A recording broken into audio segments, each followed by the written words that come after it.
Hey guys, welcome to Pillar Chase. Today we're gonna With the spooky month of October just beginning, I have been devoting a lot of my time to a game on Roblox called Pillar Chase 2. This game is all I have, guys. I have nothing else. Inkfell, please come out! I can very fondly remember the first time that I hopped on this game. I looked at the list of all the monsters, and I was like, what the fuck are half of these? And I'm guessing that's what a lot of new people just, getting into the game think as well. So in this stupid and unorganized video that I am making, I am gonna do my very best to explain each of the monsters in the game, and a brief summary of their history, I guess. I'm not gonna do extensive research on every single monster and go into some crazy deep dive on what Blade Ninja was thinking when he added this fucking thing. I have been getting my fair share of playtime on this game, and well, I got level 100 MX, guys. Okay, let's just start. Vapor was the first character added to the game, and is this weird floating red guy with only one arm and a big fat mouth. Apparently he was based off of a 2013 horror shooter game by the same name, Vapor, and he is one of the two characters in the game that are completely free! There really isn't that much information on this guy, and I didn't even feel like getting any background footage of playing him. So I'm just showing footage of the original game, and he has something to do with fire. I didn't... Personally, I don't really know how I feel about this guy. He's just, he's just kind of there. I don't really recommend using him.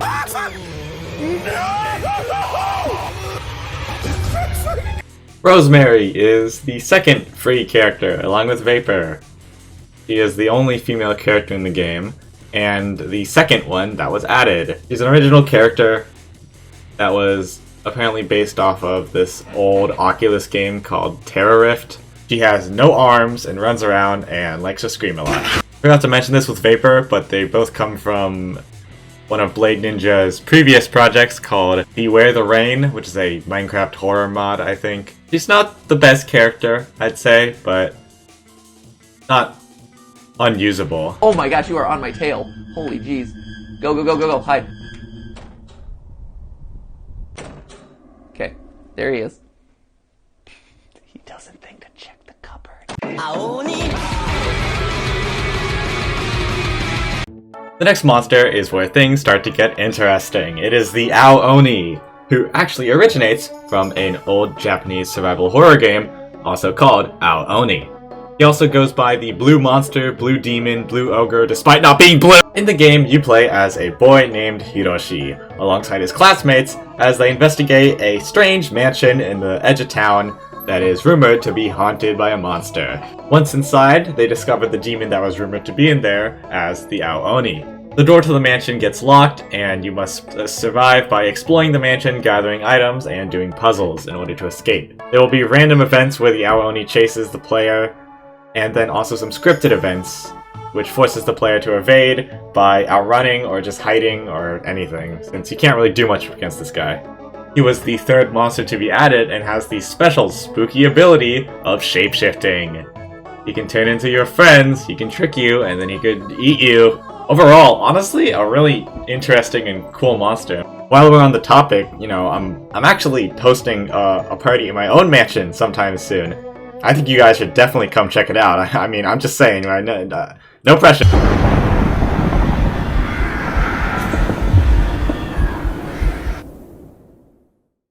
Next monster is the Fogborn, an extremely tall, dark, scary monster with a ginormous mouth and huge, glowing, evil teeth. He is the fourth monster, and is based off of a Minecraft horror mod called The Man from the Fog. In the Minecraft mod, the Man from the Fog spawns about every night or two, and just kind of stalks you and watches you from a distance. If you choose to look at it, it either vanishes and disappears, or it goes aggressive and starts fucking attacking you. The mod was made during the sudden spur of Minecraft horror mods that came from the Cave Dweller, and it quickly gained popularity due to how scary it was.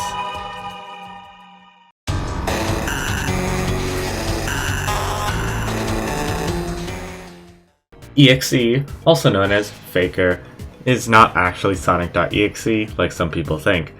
EXE was a godlike entity created by the interdimensional being X, who attempted to make a new form of life. Though despite this, EXE didn't really like his own creator, and disagreed with X's goals. This pissed X off and claimed that EXE was getting in the way of his fun, causing EXE to be banished to a whole nother universe.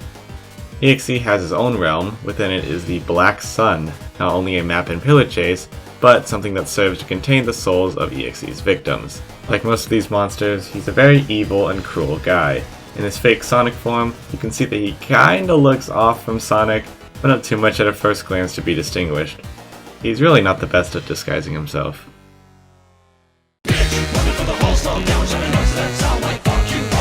It's Baldi. Baldi is the head teacher of the Schoolhouse map, and comes from the game everyone knows and loves, Baldi's Basics, Education and Learning. Originally, the game was a 2018 Meta Game Jam entry, and the game has gotten so much popularity to the point where this bald idiot is now the 6th monster that was added to Pillar Chase. I have a lot of past trauma with this guy, and this game did not help with it. Though he seems to start off nice at the beginning of the game, once you get your first question wrong in one of the notebooks, a more evil side of him starts to show.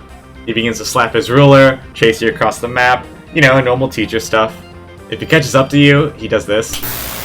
Similar to the original game, interacting with the notebooks, and especially getting them wrong, causes him to get faster, slap his ruler more. He really doesn't like it when you get questions wrong. He's honestly kind of scary. I really don't like looking at him. Let's move on.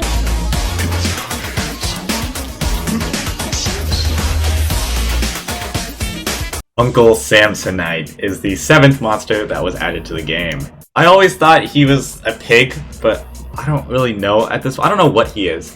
He's this fat humanoid creature thing that wears a hat, and he's just weird. He originally is the main antagonist of an old horror comedy web series called Uncle Samsonite. I did actually watch the series. I thoroughly enjoyed it, despite being very confused most of the time. He's some kind of eldritch god monster thing, referred to as the Great Old Ones. And the series follows a guy named Jake Bowen, not the actual creator, and his dad as they attempt to free themselves from the evil hauntings of Uncle Samsonite, as he tries to possess one of them and inhabit the world. Uncle Samsonite also has his own domain, apparently, which is filled with a bunch of different doors and entryways to different parts of the world, I guess. This is an ability in-game, and it also goes with his strange theme of dancing and dubstep. Uncle Samsonite has 2 weaknesses. The first one is off-brand soda, for some reason, and the second one is dancing, kind of. It was stated in the series that if you lay down like an awesome beat, you can't really resist and he'll be forced to have a dance-off with somebody, and that's like the best way to stall him, which is shown in the series. But in the game, dancing is something you don't want to do, because if your dance meter gets full and you start to dance and he's coming towards you, you're probably gonna die. I hope you die in The next monster is the absolute horror icon known as Springtrap William Afton FNAF. He was the 8th monster added, and just like the game, he's a dark green, rotting animatronic rabbit with the corpse of Mr. William inside. He's a big antagonist in all of Five Nights at Freddy's, mainly Five Nights at Freddy's 3. I'm gonna bust out a bit of my FNAF knowledge here. William Afton was an old owner of Freddy Fazbear's Pizza, along with his partner, Henry Emily. Though, because he was some sick freak, he just started killing people. He killed 5 kids, stuffed them in the animatronic suits. You know the story. I'm not gonna go through the entire lore because I would rather die. But yada yada, he gets trapped in the spring lock suit, getting chased by the evil spirits, and then he dies, and now he's here, chasing you! The 9th monster in the game, MX. Also, my personal favorite monster. I mean, who couldn't like this guy? He is an evil ancient spirit who has possessed a twisted form of the beloved Italian plumber Mario, and anyone who picks up his haunted game gets their soul trapped in it, and he fucking kills them. Then he puts their souls inside of the characters in the game, and you're trapped there for all of eternity. This guy is probably one of the most intimidating monsters in the game, mainly because not only is he built like a fucking brick house, and he's massive, but he hits really hard. And a good MX is pretty much unstoppable. He originates being the antagonist of a creepypasta game called Mario 85. You play as Lucas, this poor fucking kid who just wanted to play some Mario, but ended up getting his soul trapped in the body of Luigi. who is now being chased and tortured for all of eternity. Apparently this guy's existed since the beginning of time, and really likes just torturing people. This guy's an asshole.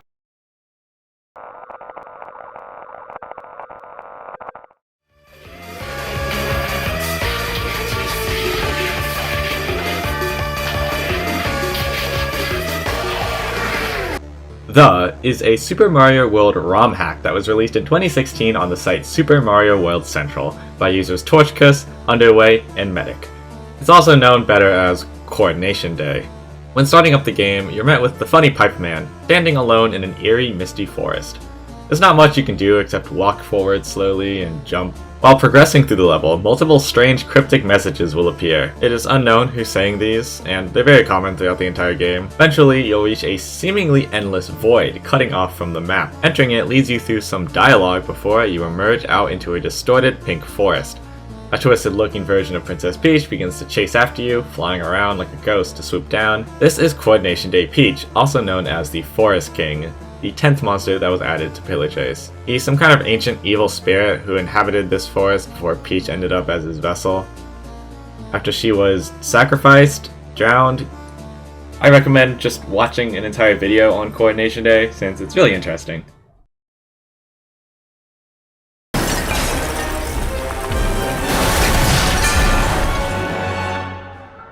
Pac-Man's a bad guy?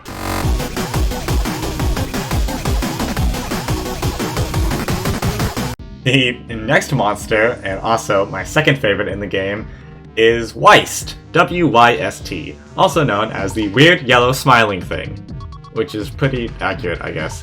With two beady black eyes, one giant yellow head acting as his entire torso, and long, gangly limbs. I don't really know why this was added, but it's really cool, and it's based off of Smile Ghost from Inuyume, an obscure old Japanese horror game, and also he's largely based off of Pac-Man, which you can pretty much see. A lot of his sound effects are taken from Pac-Man, and his Gobble Bomb ability is very likely a reference to the pellets that Pac-Man eats in the original game. Apparently this guy is a super powerful being with limitless potential and power who can create life, teleport people, remove and reattach his limbs, and take whatever form he desires. He can even transform reality into whatever he wants. However, he's too stupid to do any of it. I don't really get it, but I mean, I still love him either way.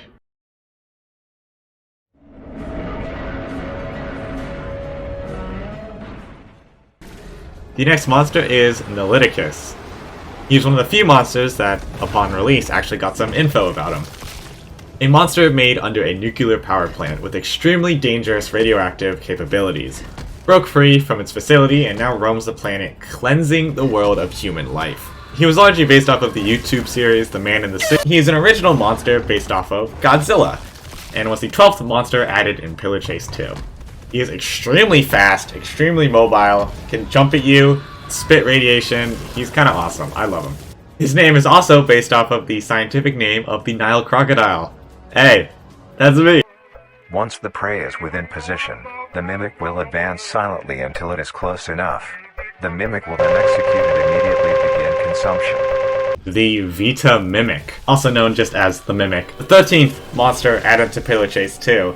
It's a species of weird humanoid, fleshy creatures that stalks and preys on and eats human beings. He comes from the analog horror series known as Vita Carnis, which I am a big fan of, and uses its variety of abilities to sneak up on players and, eat them. In the analog horror series, it is the 4th member of the Carnis family and the 3rd product of the Crawl. It's probably the most hostile creature in the entire lineup of monsters in the series, and turn into these fucking things when they mature, which is absolutely horrifying. And I recommend just watching it in general. Really interesting stuff. You live in a world with these things, you're just fucked. There's nothing you can do, you're dead. And last but not least, we are on to the newest and 14th monster added to the game, Fuwatti. This little guy is one of the many mutant Onis that were found within the Ao Oni mansion. Apparently he was this small child that wandered into the mansion, but they died by Ao Oni. He fucking killed him. and then he turned him into this little thing. He will attack any humans on sight with extreme speed and agility, though it's not very good at actually planning out his attacks, and this little guy, as you could probably tell by his stupid face, he's kind of an idiot. He can't even really speak English. Apparently there's this weird subplot that's going on in the game where Fuwatti first appeared as these little Pinky Jr. guys who hang out with a guy named Mr. Pinky, which is like just a pink Ao Oni, and apparently he's their father, and apparently he was murdered by the streamer Uncle Samsonite queso skin because he wanted to steal his burger. After witnessing the death of their father, the Pinky Juniors merge together into one giant Pinky Junior and go to confront the queso Samsonite to avenge their father? What? In the original game, the Fuwatti just kind of appears at one point near the end of the game in version 6.23. Just like in the actual game, Fuwatti has the ability to dash and suddenly run at the player with an ability. If he hits a wall, he'll smack his dumb little face into it and then fall on the ground like a little idiot. I believe that everyone who plays this character either thinks he's cute or is just brain dead.